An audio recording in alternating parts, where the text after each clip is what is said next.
શું તમે કોઈ એવા ધાર્મિક સ્થળ અથવા ગામ વિશે જાણો છો જ્યાં ક્યારેય મંદિર, દુકાનો, મકાનોમાં તાળા ન મરાયા હોય? ઘણા લોકોને યાદ આવશે મહારાષ્ટ્રનું સંગશિવનાપુર, પરંતુ ભારતમાં બીજું પણ એવું ગામ છે જ્યાં ક્યારેય તાળા લાગતા નથી. આ ગામનું નામ છે ભગુડા. ભગુડા જ્યાં ભગવતી મોગલના બેસણા છે. ભગુડા ગામમાં મોગલ વિશે ઇતિહાસ ઘણો લાંબો અને રોચક છે. એક સામાન્ય લોકદેવીમાંથી આજે વિશ્વભરમાં પૂંજાતા થયેલા લોકદેવી વિશે જાણવું ખૂબ જરૂરી છે, જેને લોકો ભગુડા તરીકે ઓળખે છે. લોક સંસ્કૃતિમાં આવું આગવું સ્થાન ધરાવે છે ભગુડા ધામ. ભગુડા ધામ અને મોગલમાં વિશે જાણ્યા પહેલાં એ સમજવું જરૂરી છે કે લોક સંસ્કૃતિમાં શું છે, તેમાં દેવીય આસ્થાઓ કયા પ્રકારની હતી. આપણે શું જાણીએ છીએ કે ભારતીય સંસ્કૃતિમાં ભાગીદાર સંસ્કૃતિ છે. આ સંસ્કૃતિને ઉન્નત બનાવવા માટે ભારતની ઘણી લોક સંસ્કૃતિઓનું મહત્વનું યોગદાન છે, જેમાં ગુજરાતની પણ 2 લોક સંસ્કૃતિઓ મહત્વની ભૂમિકા ભજવે છે. ગુજરાતમાં 2 લોક સંસ્કૃતિ અસ્તિત્વમાં છે, એક છે આદિવાસી સંસ્કૃતિ અને એક કાઠિયાવાડી સંસ્કૃતિ. સાથે એ પણ જાણવું જરૂરી છે કે કોઈ પણ લોક સંસ્કૃતિમાં કુલદેવતા, શાનદેવતા, લોકદેવી, લોકદેવતા, ગ્રામ દેવતાનું ખૂબ મહત્વનું હોય છે, જે સનાતન વૈદિક પરંપરાનો ભાગ છે. મોગલ માતા કાઠિયાવાડી સંસ્કૃતિની લોકદેવી તરીકે પૂજાય છે. 18 વર્ણમાં મોગલ માની ઉપાસના કરે છે અને એમાં મોગલ સૌની મનોકામના પૂર્ણ કરે છે. ભગુડા ધામ કાઠિયાવાડી લોક સંસ્કૃતિનું મહત્વનું સ્થાન ધરાવે છે. લોકો ભગુડા ગામને પવિત્ર ગણે છે અને મોગલમાં આજે પણ ત્યાં જીવન સ્વરૂપે છે એવો ગાઢ વિશ્વાસ ધરાવે છે. ભગુડા ગામ ભાવનગર જિલ્લાના મહુવા તાલુકામાં આવેલું છે, જે તળાજાથી 16 કિલોમીટર દૂર આવેલું છે. લોકસંસ્કૃતિમાં ભગુડા અતિ મહત્વનું છે. તે ગામ સાથે ઘણા લોકોની લાગણીઓ અને આસ્થાઓ જોડાયેલી છે. મોગલમાં અને ભગુડા સાથે જોડાયેલી લોકવાચકા દંતકથા એવી છે કે આજથી લગભગ ઘણા વર્ષો પહેલાં ગુજરાતમાં મુસ્લિમોનું શાસન હતું. દિલ્હીની મોગલ સલ્તનતથી ગુજરાતનો વહીવટ થતો હતો. તેમાં કડી પ્રદેશનો એક મુસ્લિમ સૂબો કડી વિસ્તારના પોતાના શાસન ચલાવતો હતો. એક સૂબો એક દિવસ ફરતો ફરતો સૌરાષ્ટ્ર વિસ્તારમાં આવી પહોંચે છે. સૌરાષ્ટ્રના લીલા ખેતરોમાં પસાર થતો હતો ત્યારે તેની નજર એક યુવાન કન્યા પર પડે છે, જે તેના પિતા માટે ખેતરે ભાતું લઈ જતી હતી. તે કન્યાના માતાનું મૃત્યુ થઈ ગયું હતું. તે મુસ્લિમ સૂબાની દાનત બગડે છે અને તે યુવાન કન્યાને નિગાહ માટે દબાણ કરે છે અને તેને ઘણી ના કહેવાની વાતો કહે છે.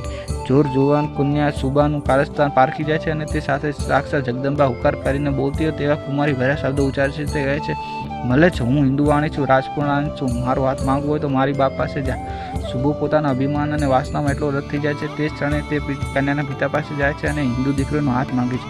કન્યાના પિતા પણ પ્રસ્તાવનો શબ્દોમાં નકારી કાઢે છે. કન્યાના પિતા કહે છે કે અમે હિન્દુ છીએ અને વળી રાજપૂત. મારી કન્યા 20 સાથે પરણે આ કાઠિયાવાડ છે, કેટલા પાળ્યા ઊભા છે, હું પાળ્યો થઈ જઈશ તેમાં સંકોચ નથી, પરંતુ મારી દીકરીને કોઈ મળે સાથે તો નહીં પરણાવ. સુવા પાંચ સાંભળીને ઉશ્કરાઈ જાય છે અને એકલા રાજપૂત યુદ્ધની તૈયારી કરવાનું કહીને જતો રહે છે. યુવાન કન્યાને તેના પિતા હતાશ થઈને બેસે છે. પિતા તેની દીકરીને ઘણું આશ્વાસન આપે છે કે સાક્ષાત ભવાની આપણે રક્ષા કરશે. ત્યારે દીકરીને યાદ આવે છે કે જ્યારે માં જીવતી હતી ત્યારે દ્વારકા તરફ દીપકો પટકાઈને હંમેશા કહેતી હતી કે આઈમાં અમારી ખુમારી અને વંશ વારસાને રખોપા કરજો. ત્યારે યુવાન દીકરી પિતાને કહે છે કે માં જીવતી ત્યારે દ્વારકા તરફ દીવો પ્રગટાવીને દેવીની પ્રાર્થના કરતી હતી, બાપ હું પણ એ દેવીનું આહવાન કરીશ, એ દેવી આપણે રક્ષા કરશે. એટલું કહીને તે દીવો પ્રગટાવવા જાય છે અને કંઈ બોલી શકતી નથી અને તેની મુખમાંથી શબ્દો નીકળે છે, હે માં મારી આબરૂ તારા હાથમાં છે, તારે તો મારે તો. એટલું કહીને દીકરી રડતી રડતી શું જાય છે. બીજા દિવસે જાણે ચંદ્રમુંડને મારા સાક્ષાત ચામુંડા ઉતરી આવ્યો હતી તે દ્વારકાની દેવી કડી વિસ્તારમાં ડંગ માંડે છે. દેવીનું સ્વરૂપ વિકરાળ છે. એક હાથમાં ખુલ્લી તલવાર, બીજા હાથમાં જીવતી નાગન લઈને દેવી જાણે રાક્ષસોનો સંહાર કરવા નીકળી હોય તેવી રીતે કડીના સુબાના ડેલી આવી પહોંચે છે. કડીનો મુસ્લિમ સૂબો સૂતો હોય છે. દેવીના મહેલમાં પ્રવેશ કરીને સીધા અંદર પ્રવેશે છે. સુતેલા સુબાની છાતી પર પગ મૂકીને માતાજી કહે છે, મલચ તારી હિંમત કેમ થઈ મારી દીકરી પર નજર માંડવાનો? સુબો કંઈ બોલી શકતો નથી. સુબો કહે છે કે તું કોણ હો? ત્યારે દેવનું વિકરાળ સ્વરૂપ ધારણ કરે છે. આંખમાંથી જાણે લોહી ટપકતું હોય તેવું વિકરાળ રૂપ. સુબો કંઈ બોલી શકતો નથી અને માફીમાં કરતો દોડવા લાગે છે. આગળ સુબો દોડો જાય છે અને પાછળ માં સાક્ષાત જગદંબા ચાલે જાય છે. સુબો ભટકતો તળજાર પાસે આયરોના નેસડામાં પહોંચે છે. નેસડામાં પહોંચીને તે ધૃત મદદની વિનંતી કરે છે. આયરોમાંથી એક ટેક હોય છે કે કોઈ પણ વ્યક્તિ આશરો માંગવા આવે તો તેને જીવ આપીને આશરો આપવો. આશ્રમ તમને લીધે આયરો સુબાને નેસડામાં છુપાવે અને ઘરને તાળા લગાવી દે છે. કોપામાં થયેલા દેવી તે ગામમાં આવી પહોંચે છે અને દેવી આયરોને હાકલ કરે છે કે મારા ચોરની જાબન છુપાવ્યો ત્યાં મારી નજર સમક્ષ હાજર કરો. આયરો માતાજીની વાત માનતા નથી અને મુખ બધી થઈને બંને જોડીને કહે છે કે હે આઈમાં, અમે આયર છીએ, અમરેશ્વરને આવેલા મરવા દઈએ તો અમારો આસુર ધર્મ લાજેમાં કૃપા કરો મારા પર. કૃપામાં ભગવતી નેસડાવા નજર માંડે છે અને ઘરના બધા તાળા તૂટવા માંડે છે.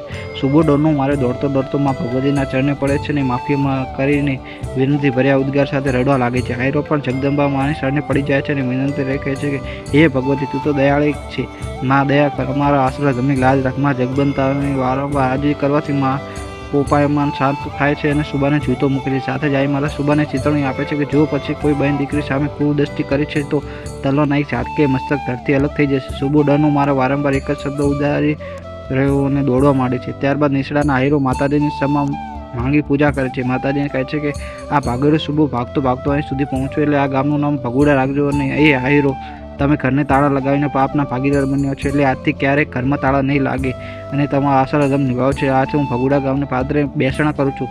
જ્યારે તમારા પર સંકટ આવશે એટલે મારું નામ મુખમાં ઉતારજો ત્યારે હું તમારા લોકોની મનોકામના પૂર્ણ કરી. આથી હું ભગુડાવાળી મોગલ તરીકે ઓળખાઈશ. આટલું જ કહીને દેવી એકાએક અદૃશ્ય થઈ ગયા અને માતાજીના પ્રશ્ન રૂપે એક ફળું ત્યાં મૂકતા ગયા. ત્યાંથી જ આહીરો એક જર્જરિત ઓરડામાં મોગલમાની ફળાની સ્થાપના કરી અને જર્જર ઓરડામાંથી ત્યાં એક ભવ્ય મંદિર બન્યું અને જે લોકો મોગલધામ ભગુડા તરીકે ઓળખે છે. જય મોગલ.